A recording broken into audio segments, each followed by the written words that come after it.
Nation! Welcome back. Welcome back. What is good? What is good? Everything is good. This week was probably one of the better weeks of soccer. As you can see, for that can see my shirt, I loved this week's game, even though we lost. I'm still honestly in mourning. I Yesterday evening I was eating. I ate like a good quarter of a piece of cake in What? morning. Yeah. Really? Yeah. Yeah, I I mean, was. oh, come on, we're not Spaniards. So by the way, for those who can't see, I'm wearing a Barca t-shirt. But you really? I think that's just because you were Well, hungry. well, that too. And also, if they would have won, they would have gone to the final, obviously, and they would have been one game away from winning the triple crown. Oh, they on the triple Uh-huh. crown bubble? Yeah. Yeah. So now the only team from Europe that can win the triple crown is PSG. So. Ugh, and I hate that. Yeah, Um, so we are Inter Milan fans come May 31st. yeah, just for that one game. Also, by the way, if you haven't noticed, there's a voice missing. Christian is out this week. We decided to give him a little vacation. Actually, no, And we didn't, but he yep, decided to do it. tomorrow, May 8th, is Christian's birthday. So make sure everybody give him a nice happy birthday. We'll definitely make sure everyone knows that it's his birthday because we really appreciate him. I don't know about you, but I mean, he's one of the cousins that I never forget birthdays. So, yeah, it's his birthday tomorrow, and we're glad that he's taking a break from everything and enjoying a vacation for his birthday. So, Yeah, good old Hawaii. Like, oh yeah, yeah, he is in Hawaii. So, jealous. um, so yeah, so if you feel like there's a lack of depth in this episode, that's probably why Christian provides that just that much depth for us. But nonetheless, or nevertheless, the show must go on, and therefore, we're going to talk about a couple of things. One, obviously, the Vancouver game. We're going to go over every single opinion that we have. Actually, I can't guarantee that because I'm pretty sure we're going to forget some opinions. But we'll go over that. We'll go over all of our opinions on that. We might throw in a topic or two. I know there was Open Cup that happened this week. Um, heck, we did talk about a little bit about Champions League. We might not even talk about it, but Champions League happened this week, and then we'll give our thoughts on the Dallas game coming up. And by golly, I think because of the Vancouver game, I think there's going to be a lot of thoughts on this Dallas game. I don't know about you, Marcos, but I have a lot to say. And Definitely, definitely. for once, finally, we're not probably going to be talking about referees. But No. I did want to make mention maybe just one referee topic, and it's not really referee related, but you are going to be doing some playoff games, high school playoff games, I and am. because we have an audience that probably participates in high school soccer, one way or another, parent, coach, player, give us your 5A, 6A predictions on who you think are going to be state champions this year, since you've seen I guess so much. we're going 4A2, 4, 5, and 6. Oh, you want to go 4A too? All right, so 4, 5, and 6A. Give us your prediction on what you've seen so far. 4A, I'm going to go Murray. They, That's that's they that's just being a homeboy. That's just being a homebody, a bro. homer. A So homer. I'm going to go with Murray. Murray is going to take it. 5A, I am going to go with I'm gonna go Bountiful. Bountiful. I've had them twice this season. They are a very dominant team. And then 6A, I'm gonna go with Lone Peak. I think that's just that's a cop out. Just saying That's a Lone cop out. Peak. Yeah, come on. It's or maybe I'm just thinking about girls soccer because girls soccer is always Lone Peak as well. I don't know, but definitely got to rep the M. Got to rep the M. All right. So, anyways, that was a quick shout out to all you high school soccer fans because we enjoy high school soccer as well. Hey, before we get into talking about this Vancouver game, I want to know 100 men or one gorilla? Really, Who we're would doing win? this? We're Where doing do this? I all right, so I'm gonna think the total opposite of everyone. Probably. Actually, I haven't seen any responses. I didn't even check out RSL's response, their video. But I think 100 men. 100 men? That's probably the easiest answer. Like, how can you not say 100 men? All you need is 10 men to attack the gorilla at once. Now, the And only way that this gorilla would win, in my opinion, is if he used a Rafael Cabral gorilla. probably, but it just, anyways, I don't want to go too far into this, but it just seems stupid to say that one gorilla can beat 100 men. Really? All you need is 10 strong, big men just to go at him first, and then everyone else just to bump on top of it. I mean, it's not that hard. I thought about it way too long. Sorry. Apparently you did, yeah. No, but there Anyways, you go. There you go. all right, let's dive into this Vancouver game. So, um, there was a lineup change that got everyone rocking and talking in the RSL world. Give me your thoughts on seeing Justin Glad as the right back. I don't ever want to see Justin Glad play a right back position ever again. Like he is I'll in my words, a decent, not great, decent center back, and that's where he should remain. Not a right back. The back line that I was hoping that should have been our back line against Vancouver should have been Alex, which obviously he was. Junqua I was fine with. And then just switch those two. Just switch Quinton and Glad. And then it would have been okay because obviously we didn't have Hidalgo because of red card. He was out for that. But that makes no sense because we've seen game in and game out where Quinton does play a right back position and he's decent. He holds it very well. But Glad has never played a right back for us. Has he? Am I mistaken? From what I heard, he actually started off his career at right back, or maybe he played at his academy or youth level as a right back. But he as with RSL, I don't remember him ever playing an outside back. And I think everyone is upset. I think I wouldn't have an issue with Justin playing right back, even with no experience, if I knew that he has speed and agility. Granted, I'm not saying that PQ has that. Well, actually, I'm saying PQ has speed. I think PQ has speed because I've seen it. I've been on the sideline like 10 feet from him while he's sprinting, and that Mm-hmm. guy can run. But Justin, I swear, he has the slowest reaction to things, and it showed, especially Well, going. if we go to the first goal in the 20th minute, scored by Jaden Nelson, he put Justin Glad on roller skates. He goes one way, he cuts into the middle, and it looked as if Justin Glad was gonna fall over because he got spun around like a dreidel on Hanukkah. I'm like, dude, stay on your feet. Bro, look, this is what there's some aspects to this that kind of brought us to that point with Justin Glad getting burned. It was the fact that Quinton, if you watch the replay again, Quinton got the ball as a center back and started pushing up. He pushed up like he was an outside back, but in the middle. He beat one defender, he battled with the second and lost the ball in the third, which he was about, I don't know, about 30 yards from Vancouver's goal. And so he was caught all the way up in the offensive third. So therefore, it was Justin having to play center back and right back, which Correct. that's a situation we've seen too many times. But well, again, we've seen it so many times that he just got burned, like a lot of other times during the season, where speed is not Justin's strength, and therefore he got. Let's Nelson, guys. Nelson even burned Miami. I mean, they found a really good guy in Nelson. I think this is his first year at Vancouver, if I'm not mistaken, and they got him for pennies on the dollar. Yeah. And I'm telling you, that's how you find really good players. Is I we'll get I think we'll get into a little bit more if this is a player coach thing for RSL, but um, Justin Glad playing right back, it was not the correct decision for this game Do you whatsoever. th- do you think things would have been different or the exact same if those two players would have swapped spots? I think they would have been different. I think Quentin has a little bit more experience pushing up on the wing.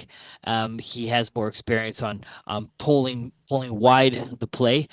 you could tell Justin was struggling, and he was playing the right back position like a center back. In fact, I think if I'm not mistaken, it almost was like a three back.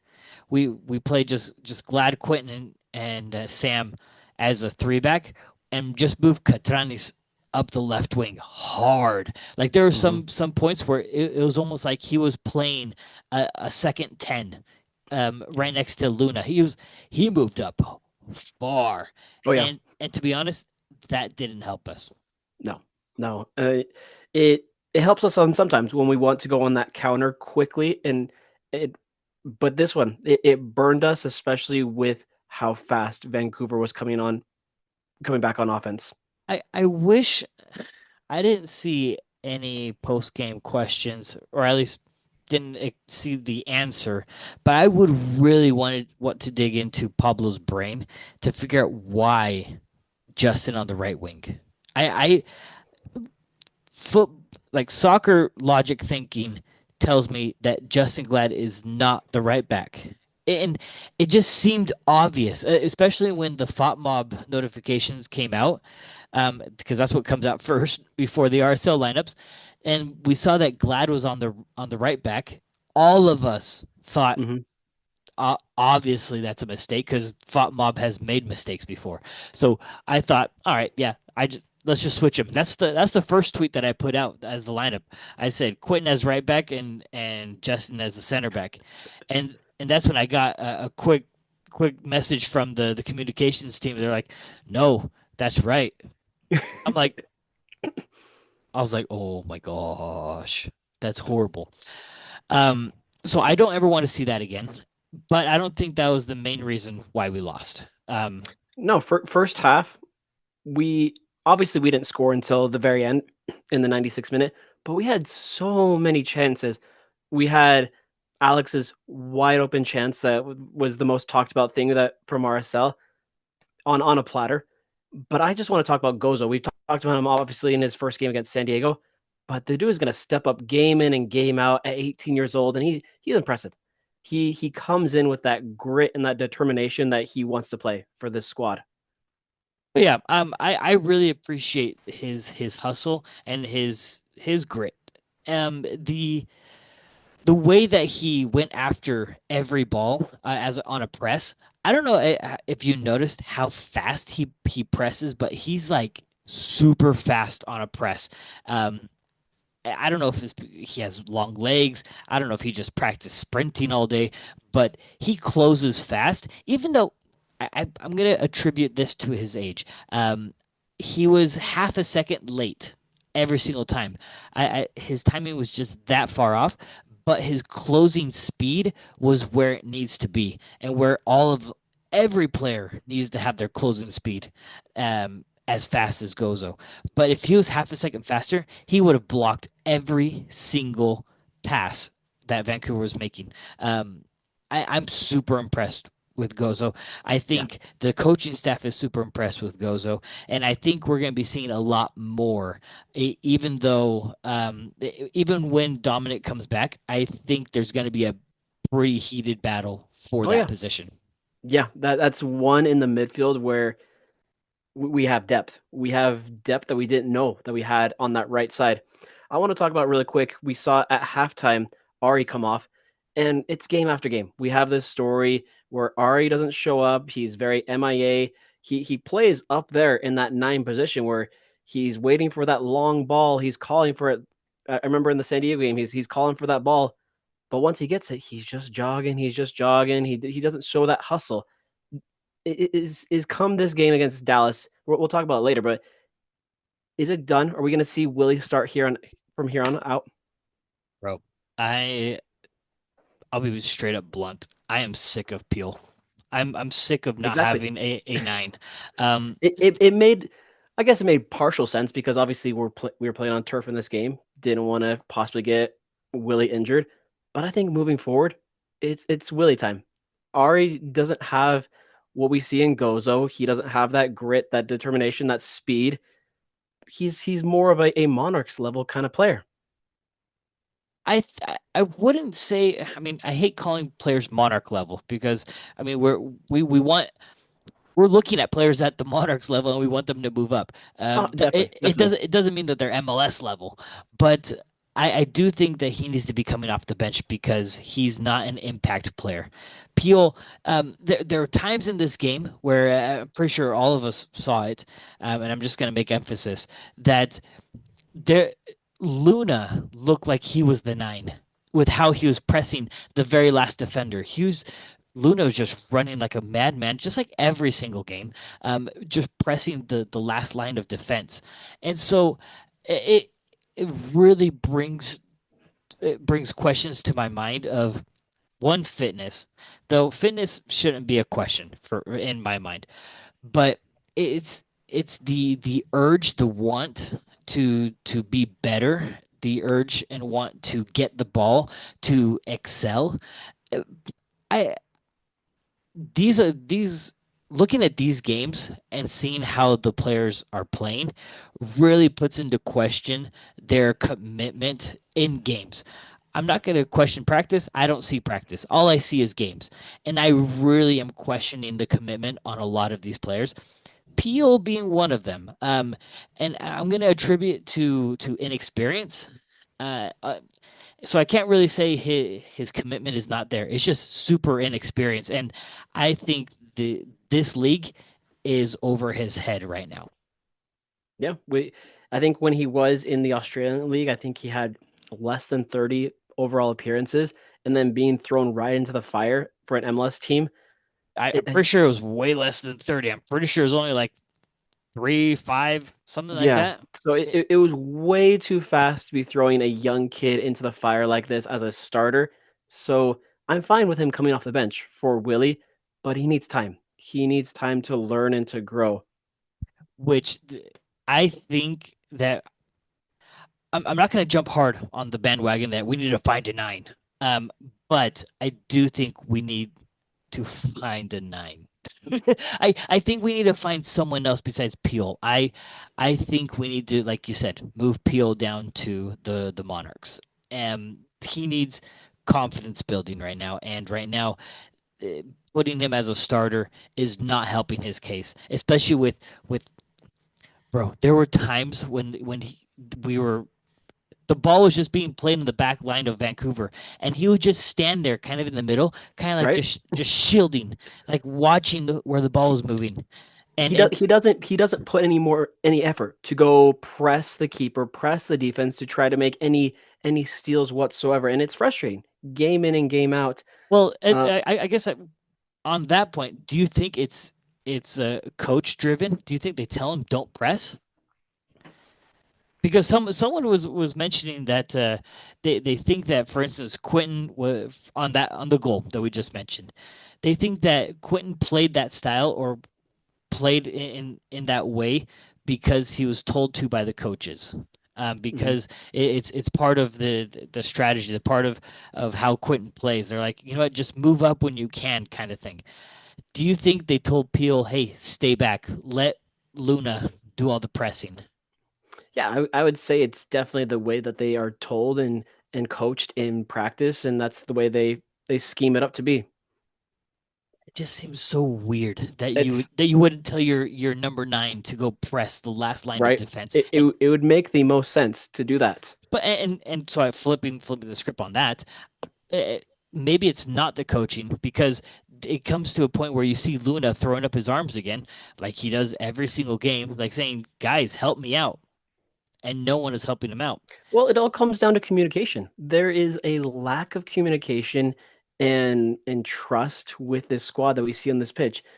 Because it's what Christian has said in past episodes. We don't see that, I guess, that camaraderie. Yes, I think on an Instagram post this past week, we saw, I guess, the RSL bench players and Lockie and Kobe and Wolf. They went to the Post Malone concert. Like, cool, yes. But we need more of that. We need like that camaraderie, that friendship on and off the pitch, because that definitely helps. And it's all right when bench players do it because whatever, they're bench players. We need the starters to do it. But I think the culminating, I think we just went from best of the worst to now we're going towards the worst of the worst, and the worst of the worst on this field is again the same person we always talk about every single week. Diogo. G- Giogo, we say every game that this game was his worst. No, this game against Vancouver was one of his worst. He was, in my opinion, worse than Ari. He was doing a lot of standing, watching, expecting the ball to come to him on a silver platter, but he didn't work for it. Not at all. Like watching him literally pissed me off. Um, that is one guy I will question his commitment to this team, especially at game level. 77 minutes played for Giogo, 8 of 9 for passing, 89%, and with 2 shots. The one stat that kills me is the 8 accurate passes. 8 passes in 77 minutes. You're talking almost one pass every 10 minutes. Yeah, that's that's And absurd. That's and absurd. and how many touches? 15 touches. So maybe just double that. He gets one touch per 5 minutes. Like, bro, if I had access to a heat map for him, I think it would be almost white with how much he was moving. Like the dude did not move. He did not want to get the ball. He doesn't want to be here.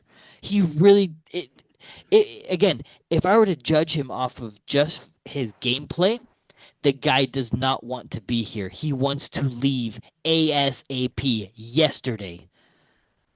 Yeah, And it's that's what's upsetting. Like I'm almost getting really upset because this is a huge waste of money, a huge waste of our time.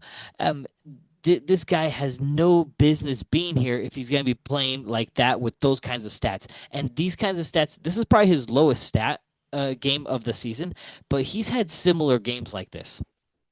yeah, it's unacceptable. And in my opinion, I feel like Pablo and the coaching staff are afraid, in a sense, to bench him just because he's the DP, and they feel like that would look bad. It look, who's that business guy? Starts with a V. Last time starts with a V. Whatever. Um, he says, "Do you know what you do when you hire a bad person? You fire him as quickly as possible. And that'll show you that you're a good business person. Obviously, soccer is a whole different animal. But this is going kind of going what you're saying. I would have maybe benched him. And you know what? Thinking back, thinking back to last season, that might be one of the reasons why he didn't start a lot of games towards the end of the season. Do you remember I think maybe it was all of September or something like that where Hmm. him and Chicho weren't starting games. Yep. I think I think this might be one of the reasons. That in practice he probably doesn't show forth a lot of effort either, which goes back to my theory that Portuguese players kind of suck.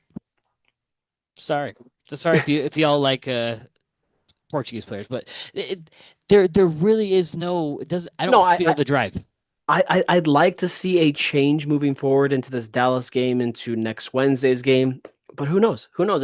It's what Pablo has said game in and game out. Or he's like, oh, he shows it at practice. Well, who cares if he shows it at practice? I wanted him to show it on a Saturday night on the road in Vancouver. I want him to show it on a cold, rainy night in Stoke. Yeah, facts, um, facts. but Well, here's the thing, real quick. If you were to replace him, who would you replace him with? lucky. Really?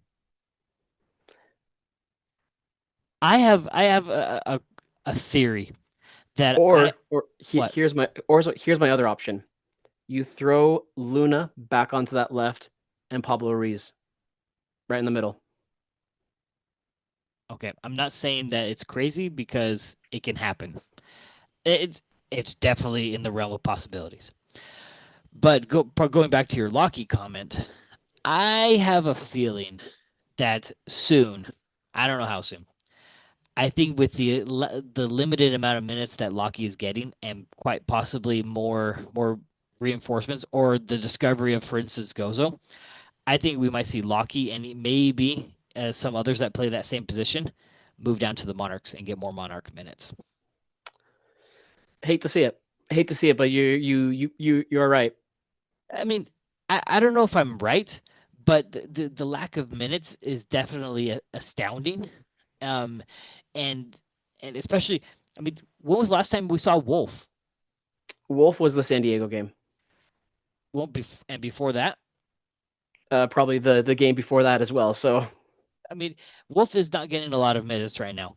And I remember Wolf getting whatchamacallit, he was getting a lot of Atlanta 2 minutes. Was it correct. Atlanta? Do we get him No, from no, Atlanta or Austin? he was on the first team for Atlanta. But he also played Atlanta 2 minutes, and so um, I don't know. I have a feeling that when Dominic gets healthy, I think we might be seeing Dominic and Gozo at the same time. I I think we might be starting to see less and less of Diogo, or we might be seeing him subbed off more often. I, I Depth is good. Depth is good. Depth is good, but we don't have that much depth. That's the thing. We don't have that much of it. But I think the days of Diogo playing 90 are finishing. Fingers crossed. Fingers crossed. Lastly, on this Vancouver game before we move on, penalty or no penalty in your opinion? The one that went to VAR first on Gozo's trip. I know. No, No penalty. nah.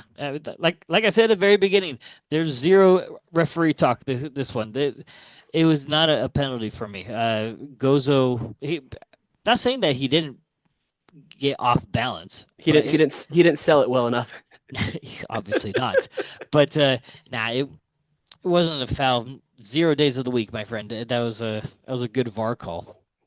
No, and then of course Luna gets I guess the courtesy goal as we'll call it to give him 6 goals now on the season. So he's in second place for the Golden Boot, tied with a bunch of other players at 6 goals. I don't want to take away from that, but I do want to actually maybe there is one referee call. The penalty against Cabral.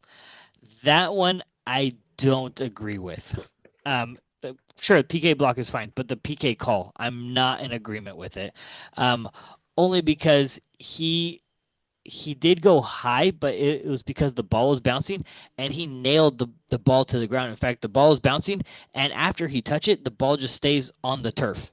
So you can't say that he didn't get the ball or he wasn't going after the ball. I have a hard time calling that one a PK. So I'm glad the ball didn't lie on that one.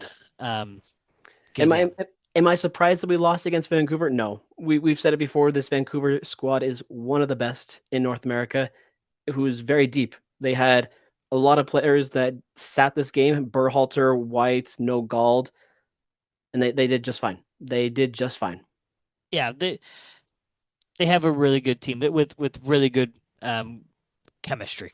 That's really the thing. And you don't beat Saprissa, Monterey, Pumas, and Miami with a bad squad. Yeah. I wish them nothing but the best against Cruz Azul in that Oh, final. I wouldn't go that far. I Come on. Yeah, I wouldn't go that far. I mean, we played them in what, a week and a half, 2 weeks, something like that. Um, yeah, no, I'm not going that far. I do want to smash them next time when they come into town. I want to smash them because I was pissed off with a lot of players. And I think for that game we might see a couple of changes. Just saying. Um, Great. That maybe I didn't get off my chest a lot of things, but I think we did fine with this Vancouver game. um, there is Open Cup, so the longest tournament in U.S. history is still but going not on. but not all the MLS teams get to participate in it. Of course not. Thanks U.S. Soccer and MLS. But we're just going to give a quick roundup, only because it does affect our next opponent.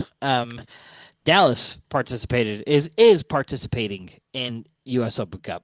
They played tonight, as in Wednesday, May 7th, against AV Alta. Never heard of the squad before. And they had a mixture of bench and normal starters. They had Luce Acosta, who scored right away. Kamunga scored for them, who is a normal starter.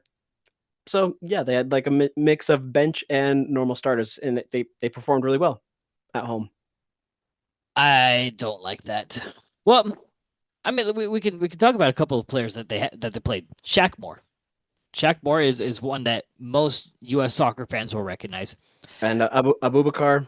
Abubakar, for all those that love the Rocky Mountain Cup, we've seen him a lot. Let's see, and Acosta, Lucho Acosta, again, an old guy, but nevertheless dangerous. Lucho Acosta is definitely one to watch out for. So But if he's old, what does that make me? you're younger than him. He's 30 also. You're not 30 yet. Yet. You got to wait a couple of months. Just like I'm not 35 yet. I'm still 34, and I feel 34. um, but so yeah, the U.S. Open Cup is still going on, and I think there was one cup set. Was there only one cup set? There was only one cup set, and that was the Pittsburgh Riverhounds beating NYCFC at home. It kind of bugs me that there weren't many more cup. Or there We weren't any we more. we had El Paso who was up 2-0, and then Austin came back and scored 3 goals. We had a Brandon Vasquez brace. Oh, that's well, good for them. Not And there's really. two games still going on right now this evening, Phoenix and Houston, and then San Jose, Sacramento. Yeah, San Jose Sacramento. That used to have potential to be a rivalry until MLS was like, no, we don't want Sacramento. Last year in these two teams played each other in the Open Cup, and Sacramento won last year. So Oh, you see, miracles do happen. I wish RSL was in the U.S. Open Cup. over Leagues Cup, I agree. I agree. I just wish they were in a cup. Just because I feel like Open Cup, in my opinion, is, I guess, quote unquote easier, because Leagues Cup is going to be difficult because you got all the Liga MX teams and, I guess, more difficult opponents in the MLS squads. Who does RSL play again? Play against again? Querétaro, America, and San Luis, and there might be one other. No, only three. Okay, Um, I think America is the only game that's going to be difficult for us. I think if we play the summer transfer window right, I think I think we're going to get better. Yes, I think we're going to get better. All right, let's move into this Dallas game, um, because we have to break this down. We've already played them once this season, so let's let's dive into this one. So this game was the game that Peel. Sorry, last time we played them was the game that Peel got a red card in the 23rd minute. and also I believe this is the last time that RSL played in a 4-4-2. So we had Ayago and Pure playing up there, and also I think this is the only time that we've seen Pablo Ruiz get a start this season. Oh, that's right. He did get a start, but didn't he get some kind of like weird injury at the close to halftime? I think it was his face or his head. Yeah, something like that. That's what happened. All right. Let's Oh, and this was also the international duty because we had Noah Nelly, no Luna. Oh, the date being March. Oh, yes. Hence Yes. why hence why Nelson had the start in this game. All right. So then with that in mind. All right. All right. This is getting good. This is getting good. Um, with that in mind, do we um I'm just trying to think because I'm looking at the lineup from last game. Glad played in the middle, Quinton on the outside. Exactly what we just talked about with the Vancouver game. That should have happened. But we'll have Hidalgo back from suspension. Yes. So therefore, who do you play in that? Vera's injured. Okay. Who do you play as your center backs then for this game? Do you take out Sam and leave Glad PQ in the middle, and then I'm leave Catranis on the outside with Bodie? I'm actually gonna go Sam and Quinton. Those are gonna be my center back pairings with Hidalgo on the right, and then throw Oh, Glad on the bench. oh, like I know we want to throw Glad on the bench. That's just the feeling right now. But um, do you do you think that's what's really needed, especially against a player like Musa, against Acosta? Is that what we need? I would risk it. I would 100% risk it, and I think with having a Nelly and Luna in this game in our midfield because we didn't have them last time, I think that will pay off immensely to help.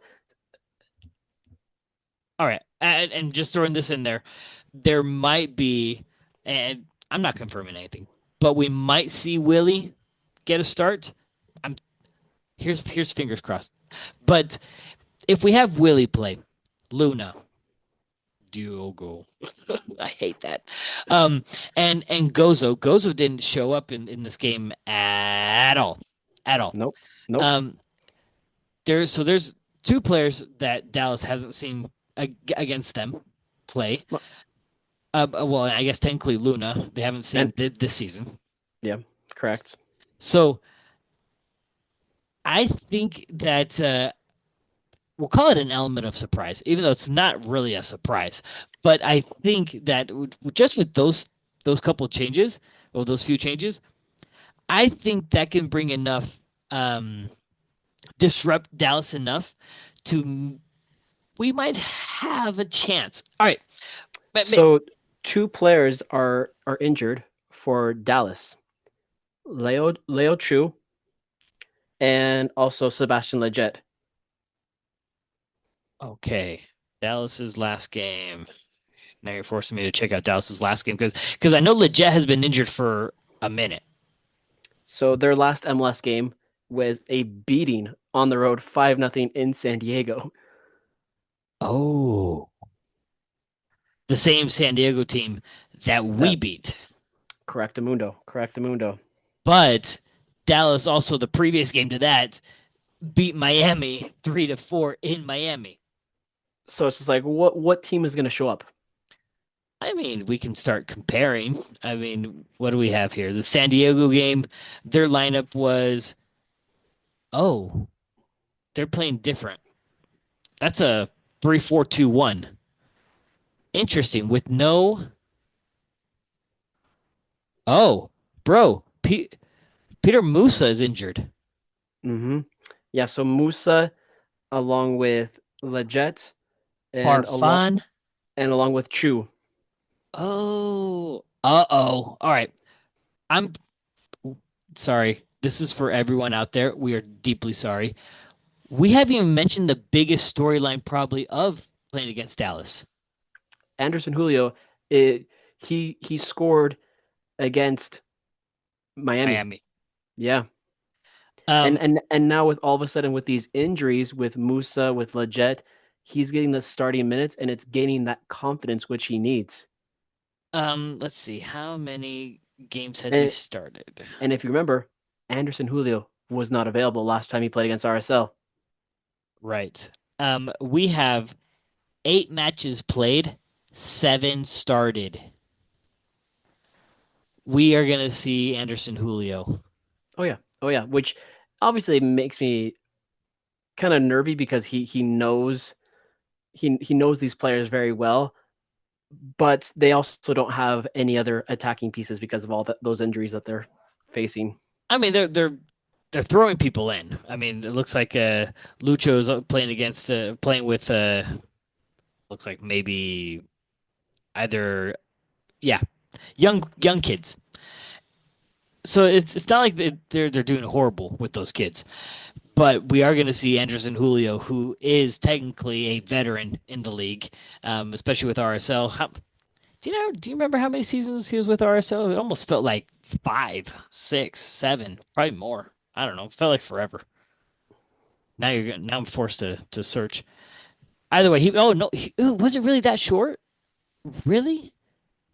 Never mind. April of 21 to December of last year. Somehow I felt like it was like pre-pandemic. Anderson Yeah. Julio was like a staple. It felt like.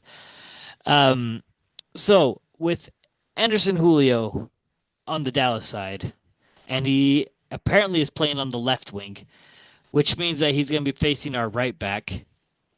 How worried are you? Seeing as our right back situation is definitely not resolved. Yeah, I'm still sticking to my word. I would still go with. I'll still go with the Bodie. I don't know.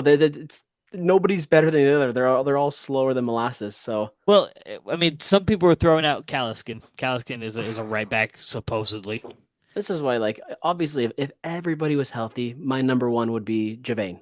Javane has that experience. He has the speed. He has the soccer IQ, but obviously he's not available. So that's why my next runner up would be Bodie. Um, so we have Julio that's going to come down our right wing. We have Lucho Acosta coming up the middle. Uh, but he's also going to be going up against a Luna and a Nelly that he hasn't played against this season. Do you think Nelly can step up and really put a dent into Dallas in terms of stopping Lucho? We honestly need to. I think these past Toronto, San Diego, and then Vancouver game, it's been very MIA of him. And we need our captain, my captain, to step up and have a good game because it's been very MIA from him. Yeah, I mean, he's a good player. He really is. Yes, don't discredit him. He has his moments, hence why he got called up to the U.S. national team back early this year. But he just needs to be louder, be more vocal to his team on the pitch as the captain. I might have to disagree. I think he is that kind of player. He is vocal. He is aware of what's going on around him. It just I want to like I said, I think I said who did I say it with? Gozo. I'm gonna attribute it to lack of experience. Because when did Anelli come in? Beginning of 24? No, Correct. 20 or 23. This is his third season. So 23. Yeah. Um, so I mean, 3 years in the league, he has the confidence. Hence, why he got called up to the national team and played the way that he played.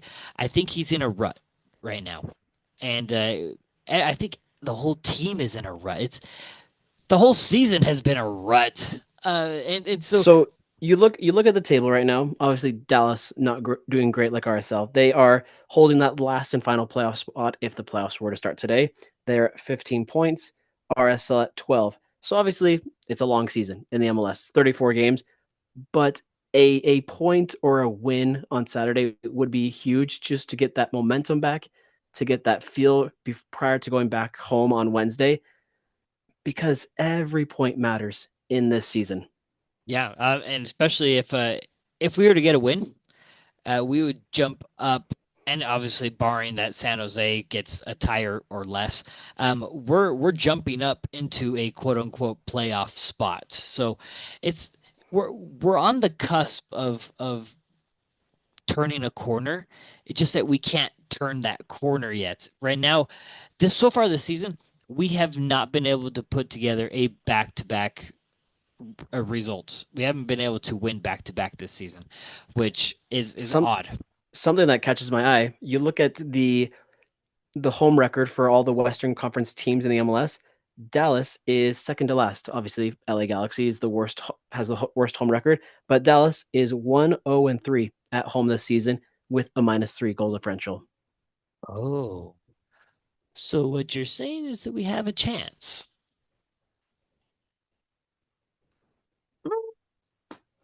All right, all right. I see it. I see. I pick up what you're throwing down.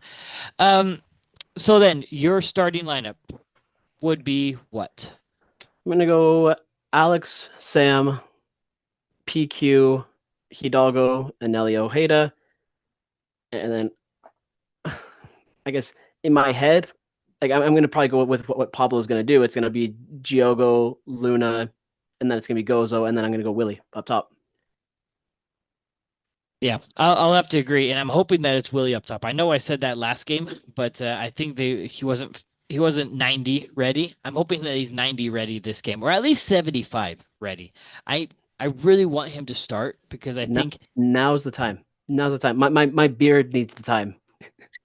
well, no, you said I'm gonna call you out. You said Johnny and Willie. You said I know. that's I two know. goals. I need to check one off my list first. So And I guess we're kind of leaving Johnny out of the conversation right now because um I didn't ask. I forgot to ask about Johnny and his status if he's available this weekend. So who knows if we're going to see Johnny? Because obviously that all depends on if Dominic also gets minutes. From what I heard, Dominic practiced yesterday. I think that's what the message said, and he's looking good. So it looks like we might be having a right wing battle. Yeah, it looked like from the Instagram post that RSL dropped today that Johnny was there at practice. Obviously, couldn't tell if he was practicing. My my thoughts and feels that it looks like obviously will be most likely will be available for that home game against Portland next week. Right, that's right. We do have Portland on Wednesday. I totally forgot. We might have to like talk a little bit about that actually. Let's talk a little bit about Portland after this. But in the meantime, you know what time it is? I do know what time it is. It is prediction Prediction time. time. All right. Let me start off with this one. I think because Dallas is uh, probably not going to come out as strong as what we thought they were going to come out as, um, I'm going to say this is actually going to be a positive result for RSL. We're going to go with a 2-1 victory for RSL.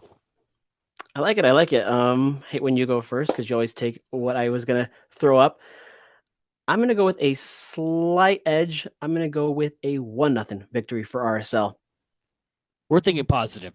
And obviously, we're going to leave the space, for the one and only Christian. There we go. um, so let's turn the page because you just reminded us that we have a Portland game. Or let's talk real briefly on the Portland game because I know we're Yeah, running out of time. so we have a quick turnaround. We go from a Saturday in Dallas to back home against Portland at home, and this is gonna be our first home game in a long time after going on the road for 3 straight home games. So this will be our first time playing the Timbers this season, and the Timbers are looking very fly. They're third in the West, 18 points, 11 games in, with a +2 goal differential. And you would think that they would be a struggling team after losing a Vander going to Cincinnati, but no, they've got that rhythm, they got that mojo going with them. Yeah, they weren't doing. I mean, we thought they were just the same old. At the very beginning of the season, they lost 4-1 to Vancouver. Obviously, we know who Vancouver is now. Mhm. 2-0 to Nashville at the beginning, but then they went on a tear. They went on a six, I think 7 game unbeaten streak. Yeah, 7 game unbeaten streak. That ended with playing against San Jose this last weekend, Yeah, um, yeah. 4-1. So they're coming off of a league game, losing. They have to play against Sporting this Saturday, which Sporting Sporting ain't the best. No, but this team has multiple good goal scorers in Felipe Mora, Anthony, Kevin Kelsey. They got David De Costa, Santiago Moreno. So they have solid pieces, different than what RSL has. RSL relies solely on one goal scorer and one goal scorer only. So Yeah, and I guess what worries me is that Anthony, he is versatile. He plays in multiple positions. They had him at right back last game. Like yeah, when you look at his profile, he's a winger, especially a left winger. So the fact that he's playing right back last game, um, yeah. that just speaks to his versatility and maybe slightly their lack of depth. But I'm not going to throw that in this argument because he has 4 goals and 5 assists.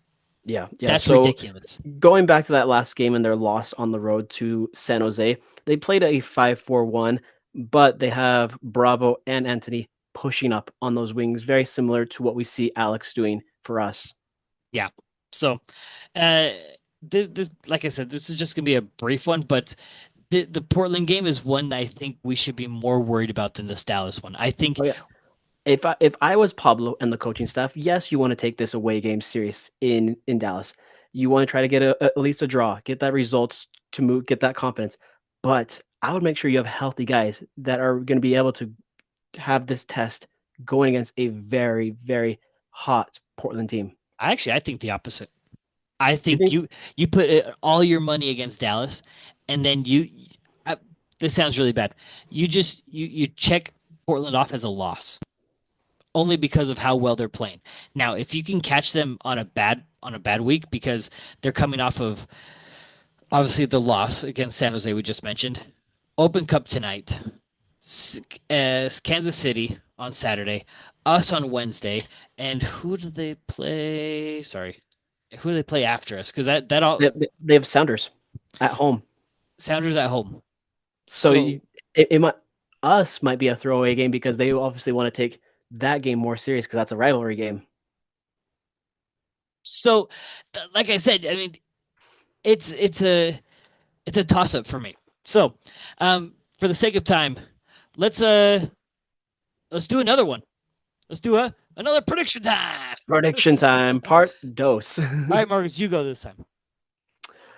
Like I said, this one's a toss up. This one could go either way. I'm gonna go a 2-2 draw back at home. 2-2 draw at home. All right. Without knowing how Portland's going to be playing this weekend, um, I'm going to probably go your way, but I'm going to make it a 1-1 draw because it might be a throwaway game for them, but it might be a struggle game for us. So, Yeah, yeah. yeah. And of course, Christian, thank you. Obviously, And you guys saw our current standings for prediction time. Christian in first place, Alan in second place, and I am struggling in dead last. So you suck at this. I am struggling. So I don't know why I trusted you on this last prediction. I'm not gonna lie. That was dumb now. Whatever. It is what it is. All right. Let's do this. Let's finish this off with you know what? Instagram questions. absolutely, absolutely. Give me 1 second. Pulling those up. I love Instagram questions, by the way. It really gives me something to think about. And I only read like one or two of them, so if there's more than that, you're gonna catch me off guard.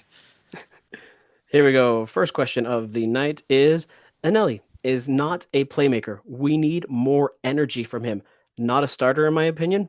Your thoughts? First off, that's really spicy. That is Especially with a guy that's had U.S. national team minutes this calendar year. Um, not a starter. Hmm. what is your problem? Um, no, I So appreciate it. I guess in their opinion, they'd rather start Ruiz, Palacio. Well, yes, but sorry, what's the first half of that question? Not a playmaker. We need more energy from him. Okay, playmaker. I I'll have to agree. Um, only because for me, people are gonna hate me for this one and probably say I'm like totally wrong. I didn't see Kyle Beckerman as much of a playmaker either. He wasn't a Javier Morales. He wasn't a guy that would just drop dimes or make like sick, wicked through passes. He'd clean up, get the ball, and distribute. And that's what we loved Kyle Beckerman for, not because of his creativity or his whatever. Um, and so I think that's the same thing with Emeka. Emeka, we appreciate his hustle, we appreciate his tenacity. I don't appreciate him for his creativity. He's That's not why he's there. And so, Yeah, I think too many people because he played the same position as Kyle Beckerman. They're expecting that junkyard dog, that tenacity, which he doesn't have. He's more of a calm demeanor on the field, smart kid. He knows his stuff, and it's gonna take time. Like give it time. Like he's the captain of our team for a reason. yeah, and yeah, he has it. I'm fine with him, but I don't expect him to be creative. I do like we already mentioned. He's had a kind of a lull couple of games where it hasn't been like the same old that we've seen in previous games. But let him bring it around. It's all right to have a couple of bad games, but I think he just needs to turn the corner again. Definitely, definitely. This next question we kind of talked about it last week in our episode, but we'll do a quick thing. What do you all think about the Johnny Russell signing? Yay or nay? I'm I'm all for it. Obviously, since it's going to be a 1 year deal, he's 35. Nothing hurts for a 1 year deal. Yeah, and I think we talked about it for his experience more than anything. I appreciate his level of experience that he brings, and we need a good mentor for Gozo. Gozo is one that I would love to have a great mentor to teach him to bring it more because he Gozo has a ton of potential. Him being called up consistently for the U17s, I think going to be starting or has already been called up to the U20 national teams. So we need Gozo to take it to the next step, and in order to do that, we needed someone like Johnny Russell to come in and show him or push him to get better. Yeah, most definitely, most definitely. Next question: who is going to be the new manager next year for RSL? Bro, bro, all right. Let's just maybe set some qualifications. I do not want an MLS former player coach Well, anymore. you don't want to just keep going through the carousel? Bro, I'm sick of that carousel. Um, I would love to see international. I don't care at this point where Europe, South America, Central America. I No, don't care. I'm right there with you. We see it not just in the MLS, we see it in all the other sports where they just go through this. Pick somebody else. Just because they did decent on one team doesn't mean they're going to do the same on your squad. So Also, um, I don't want RSL incest. So that means I don't want internal hires. Um, because if let me, can you name all RSL coaches? would you be against a Javi Morales if he was interested in an RSL job? Would you be against that? If that's probably about the biggest if you have ever given me. If If he was interested, he would be hired yesterday.